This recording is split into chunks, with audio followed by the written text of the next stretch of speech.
she is not feeling well.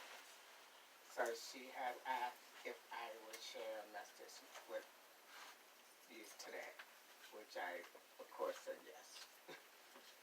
And so, and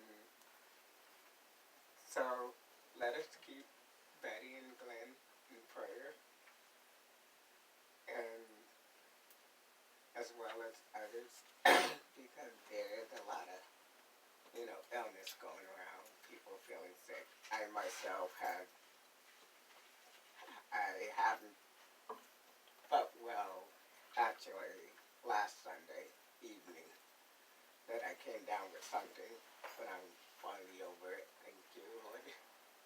So, and, and so I would just go ahead and, if anyone has a prayer request before I give a prayer?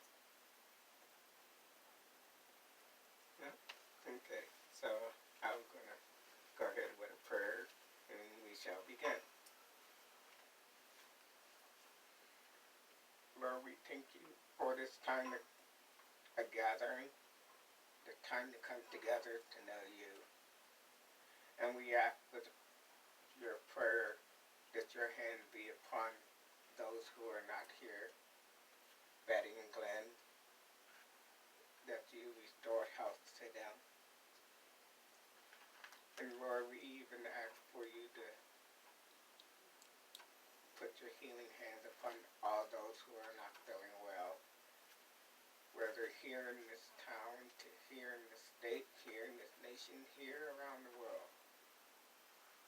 And we ask for those who are, even if they are not ill, that even though they're not here today, that your presence be upon them, as we pray for your presence to be among us today, as I share your message. In the name of your Son, Jesus Christ. Amen. Amen.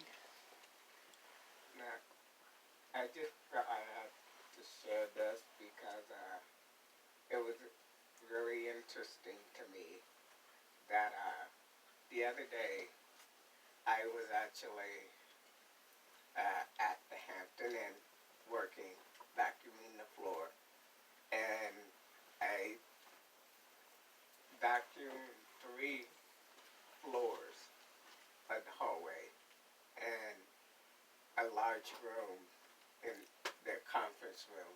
And when you're working with a vacuum for several hours, the noise is going to get to you. So I tend to listen to music while I vacuum. But on other days, I also tend to, if I'm not listening to music, I'll listen to an audio Bible on my phone, or I'll also listen to some audio books, and mostly Bible related or Christian related. Just in that time while I'm vacuuming and cleaning, I tend to really listen and really listening, and I'm even talking to the Lord at the time. And so yesterday was Friday, was one of those days where I'm listening to a lot that he's sharing, and I'm going, wow, this is something. This is amazing. It's touching me. These are things I learned before myself. I had learned them. I had studied them. I remember them. And yet, it's like new to me. And I just suddenly go, I wish I could share this with somebody, right?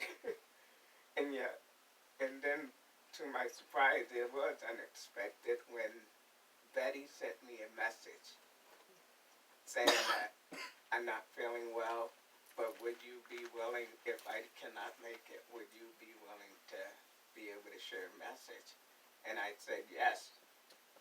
But at the same time, when I sent the text back saying yes, I also was saying, what am I going to? And before I even finished saying that, it went, oh, yes, I know what I'm going to talk about. And I began writing notes and everything, because normally when I don't always write down everything that I hear or everything but I do hold on to it because he keeps it in your heart and he keeps it in your mind that you would not forget. And so as I was writing for the rest of the day, and then it later came a few hours later that Betty then said, okay, Brian, it's official. You're on. I'm not going to be able to make it. And I said, okay. So it was just a surprise. It is a surprise and it isn't a surprise that this message came. And it's being shared. And it basically said what the words I received, been hearing, is that it's not required, but desired. And the reason I'm saying this is because God has a desire himself. As much as we come together and as much as we work together, as much as we praise him, as much as we play songs, as much as we sing the songs, as much as we're doing his ministry, he loves it. But there's something he really desires more. And he desires more that we have a relationship with him. He so desires that he even made it a command for him. That if you were to turn to Deuteronomy chapter 6, verse 6.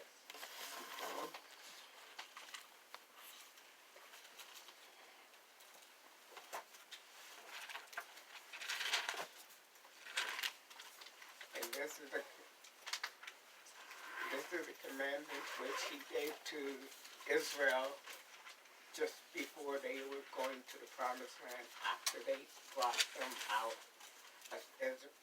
of Egypt after 430 years of bondage and slavery to Egypt. And then they spent 40 years wandering in the wilderness,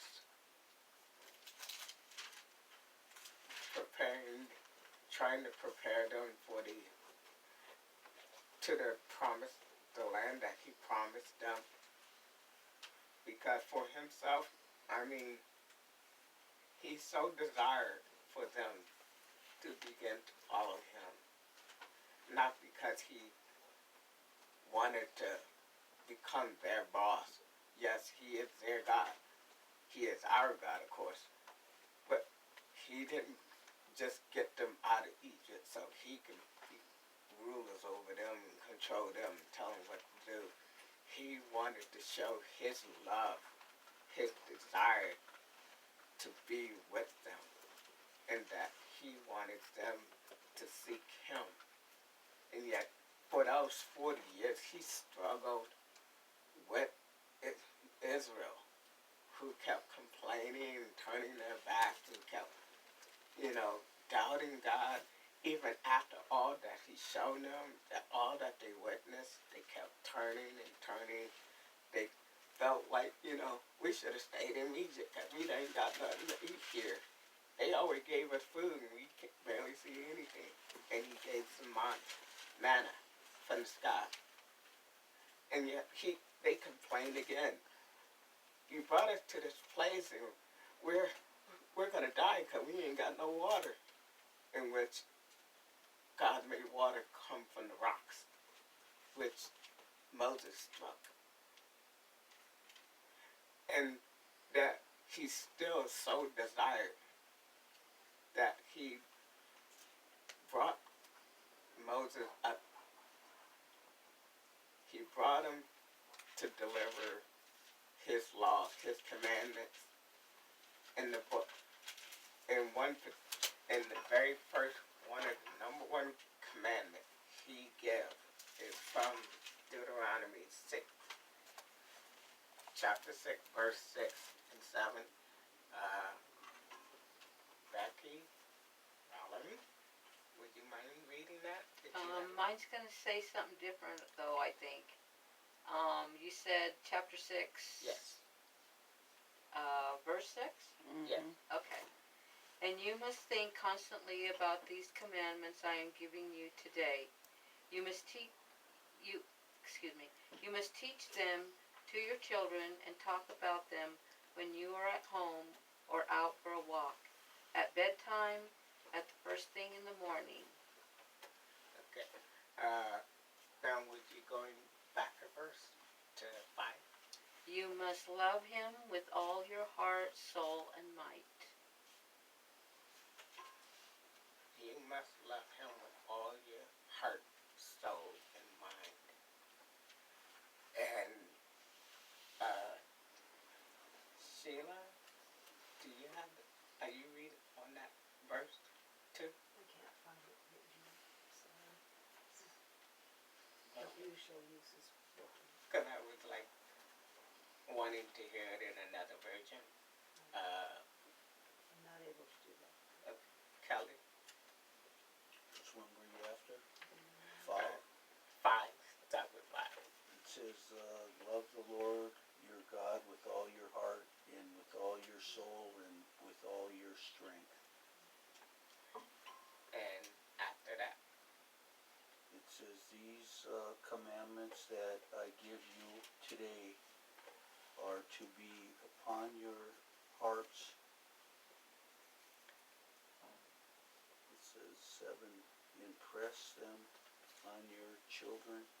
Talk about them when you sit at home and when you walk along the road, when you lie down and when you go get up. and so he gave that first commandment. This one commandment, which he wanted us to not just remember and do it, but he wanted us to dwell upon it, hold on to it, think about it daily, teach it to our children, teach it to our loved ones, share it with them, and that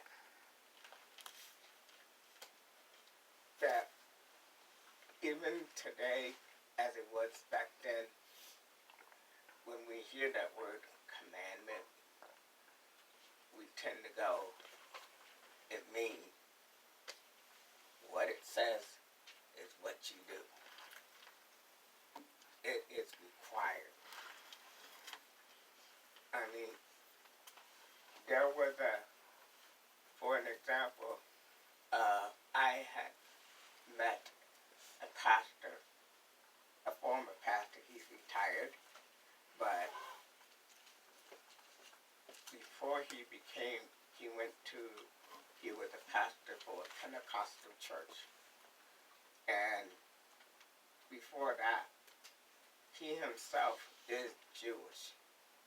And he grew up in the Jewish tradition, the Jewish church and he turned away from it. But before he did, at that time, he had asked his father, why do we follow the laws as we do? And his father told him, because I believe Tanakh is what they call it. The Tanakh says so. And that's something I think a lot of us grew up with. I mean, I myself I grew up with. Why do we have to do the things we do? Like, Mom, why do I have to? Because I said so. Because it says so. Why do we have to follow? Because the Bible says so. And yet, the thing is, even though God has presented the word, and he said them, he didn't say it because he wanted to say it, because I said so. He shared it because he wanted to. He did it out of love that you would understand, take the time to understand, even come to him and say, can you help me understand, Lord, please? And he would be happy. I mean, this was his plan since the very beginning. I mean, if you turn to Genesis,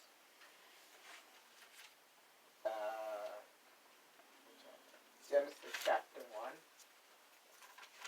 verse 26, 27, I believe.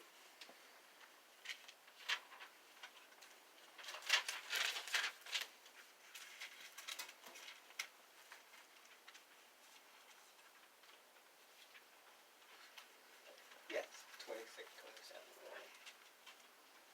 That at the very beginning, when Jesus was, excuse me, when the Lord was just creating the world, creating earth, everything on it, from the sky, the heaven, the sun, the darkness, the moon, the animals, the land, everything. And the very last thing he made is man. That he said, if someone is there, would they mind reading Genesis 1:26 to 27?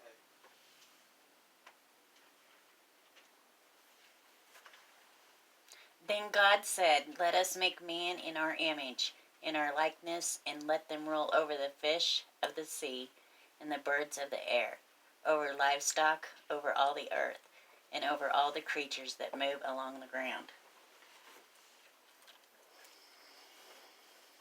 God said, let's make man in our image. Not necessarily just mean let them look like us, but let them be as us. Let me create man to live as I do, teach as I do, love as I do, care as I do. I mean, and I imagine all of us in here understand this. We all desire love. We all desire to love someone. We all desire to be loved. It is like it's built in us. We have a desire. I wanted to have a wife so I could love her. Or actually more at the time, I wanted a wife so she could love me. We wanted children so we could love them and teach them and guide them. And I'm sure this is the same for others. For you. For you. For you. I wanted a family so I could love them. I wanted to be with someone. I wanted to communicate something. God wants that same exact thing. He really does. And he doesn't want to force it on you. But he does want to teach you that you can remember. And he wants to teach you that you can come back to him. Because even as children, like when you were a child yourself, growing up, looking at your parents. Yeah, even today, there are families who parents are divorced, separated, just been disowned, taken from, and yet, but we all desire someone to look up to seek out, to say, can you tell me more? Can you teach me more? Can you share with me? Because God said, I so love you that he wants you to so love him with all his heart, with all your heart, with all your soul, with all your mind, just as he loves you with all of his. Every promise he made, he kept. And he kept not because he was required to. Such a the most important one, sending Jesus, the coming of Jesus, for Jesus to come and take upon our sin. It wasn't really out of, well, that's what I was supposed to do, because that was the promise that was made. No, it was because that's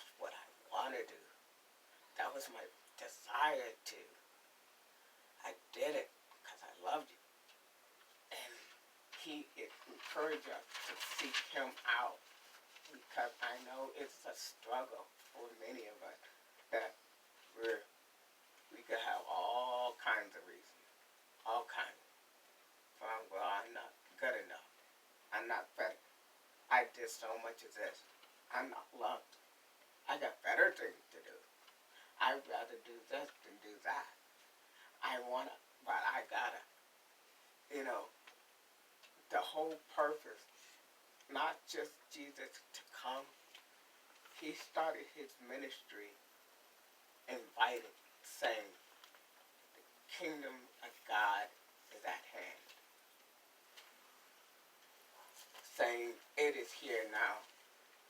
But we're not here to talk about the kingdom of God. That would be another sermon, another preaching. But he basically he came to say, hey, I want to tell you some stuff that's important. And if you are willing to let go of your life and follow me, trust me, love me with all your heart, give up your selfish way, give up your wants and your need to come with me, I will share them with you. I will show it to you. And I will encourage you to keep coming, keep walking, keep doing. Because I have that such love that I want you to know this. God does want you to know this. He wants you to seek it out. He's asking you to do it by desire, not because you feel it's supposed to. Because I thought, even I grew up thinking I'm supposed to. I don't know why, but I'm going to do it. Because, like I said, if I'm just doing it because I think he said so, well, it really doesn't mean that I love him. If I really took the time to know, and that's why he always calls us together. That's why he always calls you. He's always calling you. He's always calling your name, each and every day, to hear his voice. That you can learn something from him, that you could just speak to him, and yet we could even struggle there as to, well, I don't really hear him. I don't think I hear him. What would others think if they heard me just sitting there just all the time? They think I'm crazy. He's saying to let all that go. In fact, Jesus said in Matthew 6, if you want to turn there. And this is all about praying. This chapter begins about Jesus saying teaching how to pray. He's teaching how you can come to speak with God. 6 what? Matthew 6.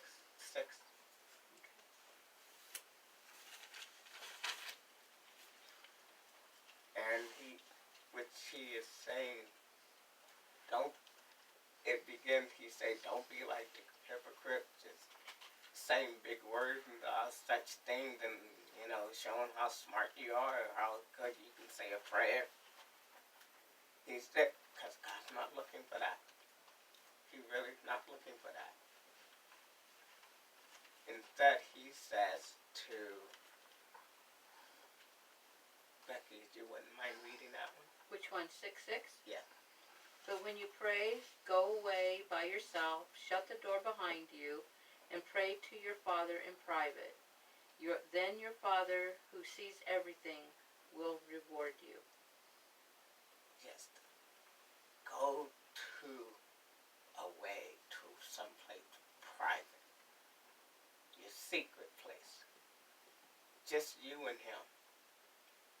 He wants time for you and him. And it goes on. Jesus goes on teaching by presenting the Lord's Prayer. And I'm not going to recite the whole thing because we may recite it daily, we may recite it weekly, we might practice it. But he wasn't teaching it that you practice it and know it by heart and just be able to remember, but to also understand pray for, in some examples, that especially jumps out, definitely for me, is, Lord, give me this day my daily bread. And the word is actually ours. When I'm speaking to him, just him and me. Give me this today, this daily bread. Forgive me of my trespasses, as I forgive those who trespass against me. And Lord,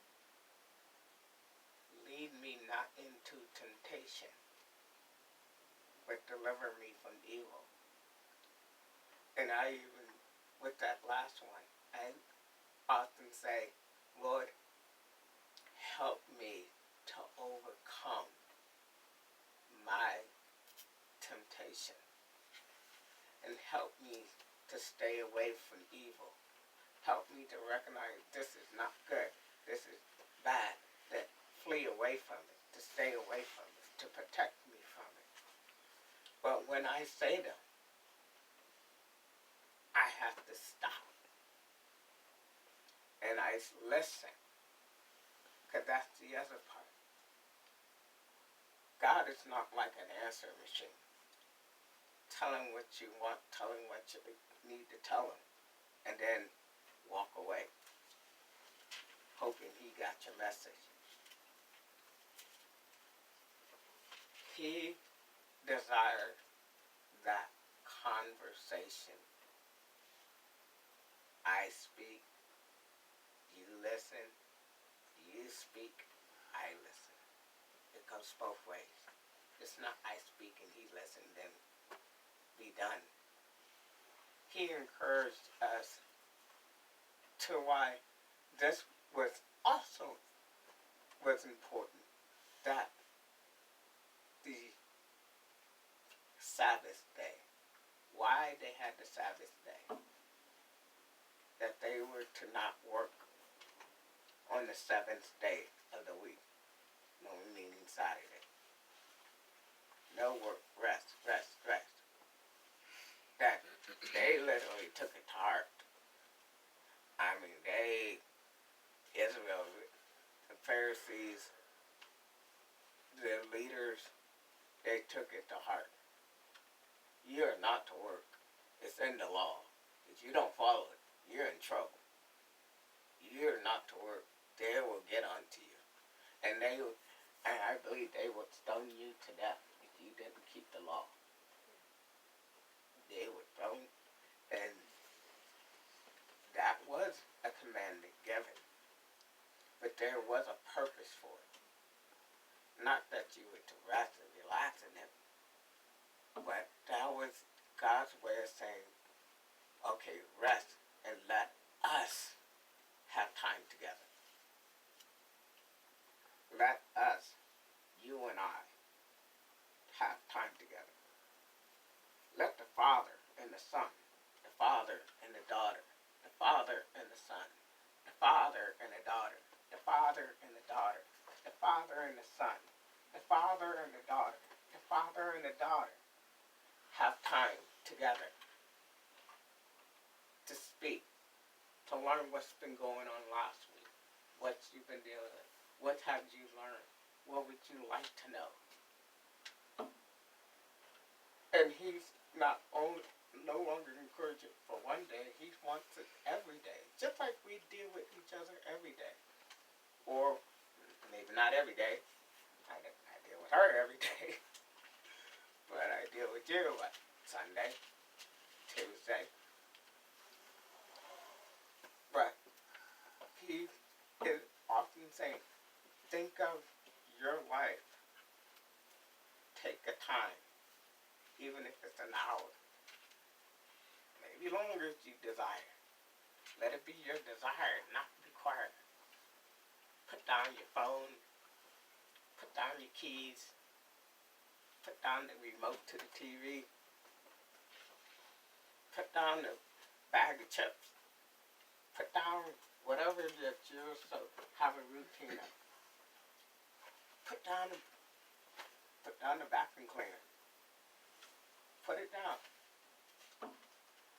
Have a moment to know. Ask questions. God, I want to know something.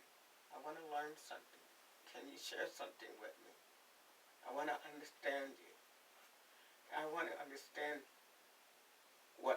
who I am to you. And listen, because he do answer. He answers in so many ways. Believe me, he answered. I had my biggest awareness how he answered 15 years ago in a jail cell. And for him to say that after all I done, well, don't love me, and he said, I love you. And he will tell you, even if you think you're not worthy of it.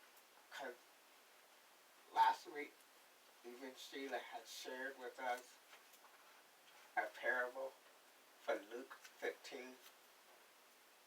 about this lost son, prodigal son, as we all know it as. That's one of my favorite parables. I read it often. I think of it often. I relate to it often. I learn from it often. That even when she shared that parable, I began to learn some new things from it. Especially the part where we see the father's love for a son who's wandered off to do whatever he wants. And he received a report, oh, your son is doing this, and your son is doing that, your son is this. And this father, his heart was broken. My son. You know, and he could then think, after all the things I was teaching him and sharing with him, preparing him for, he's doing the complete opposite. Oh, it hurts. Until the day that his son comes back home, because his son realized, even though he felt, I'm not worthy to be his son. I did everything the opposite of everything he taught me. I did everything wrong. I shamed him. I'm not his son. But he comes back because he knows that his father